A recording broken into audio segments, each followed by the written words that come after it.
La Lamborghini Urus est-elle la pire des Lamborghini?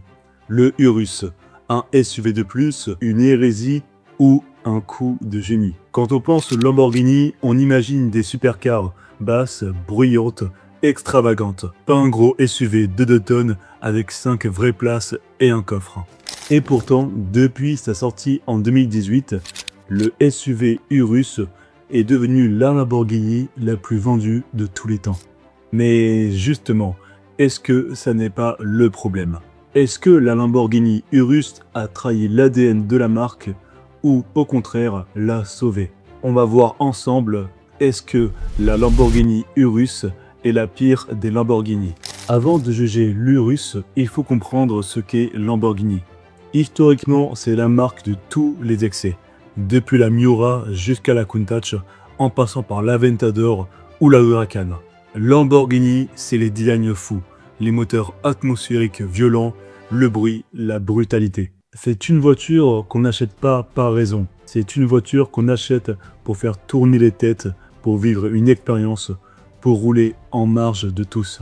Lamborghini est censé être irrationnel, inutile, mais spectaculaire. Alors, un SUV familial avec un mode confort, est-ce que ça fait tâche? Quand on vous parle de Lamborghini, vous pensez à un 4x4 ou à une fusée? Dites-le nous en commentaire. Mais alors, que représente l'Urus? Sur le papier, l'Urus a tout d'un gros SUV de luxe. Moteur V8 biturbo de 4 litres partagé avec Audi et Porsche. 650 chevaux, un 0 à 100 en 3,6 secondes, une vitesse de pointe de 305 km/h. C'est monstrueux, c'est une bête. Mais dans la vraie vie, l'Urus est aussi un véhicule qui partage beaucoup de points communs avec la Porsche Cayenne. Entre la Porsche Cayenne et l'Audi Q8, ils ont une plateforme commune, des technologies proches et un habitacle très groupe Volkswagen. Et là, on peut se poser une question. Est-ce qu'on n'a pas juste collé un logo Lamborghini sur un SUV allemand bien ficelé? Est-ce que ça justifie un prix qui peut commencer à partir de 200 000 €? Ce qui est fou, c'est que malgré toutes les critiques, l'Urus cartonne. Il représente plus de la moitié des ventes de Lamborghini.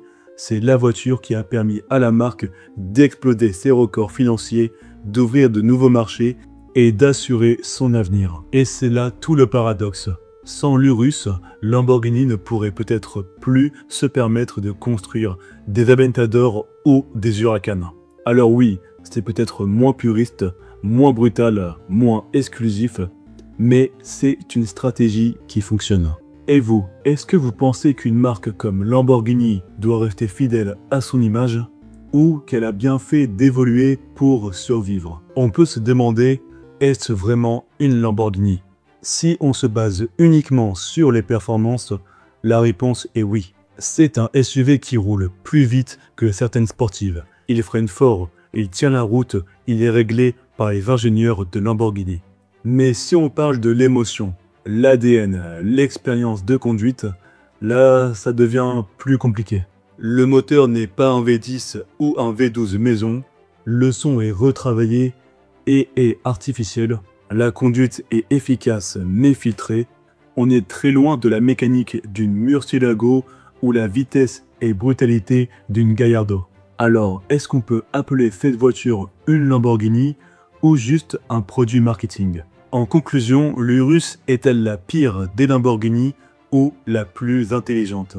Eh bien, ça dépend ce qu'on entend par la marque. Si vous êtes un puriste, un passionné des supercars, un amateur des moteurs atmosphériques, vous allez dire oui, c'est la Lamborghini qui s'est trop éloignée de ses racines. Mais si on analyse les faits, c'est la plus accessible, la plus pratique, la plus vendue, la plus rentable. Elle est la voiture qui garantit que les vrais Lamborghini continuent d'exister. C'est une Lamborghini pour ceux qui veulent rouler en Lamborghini sans avoir ses inconvénients.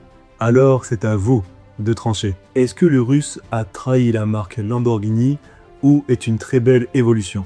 Est-ce que c'est une voiture que vous avez envie d'acheter? Dites-le nous en commentaire. Likez et abonnez-vous pour plus de vidéos sur la passion automobile. On se retrouve très vite. À bientôt.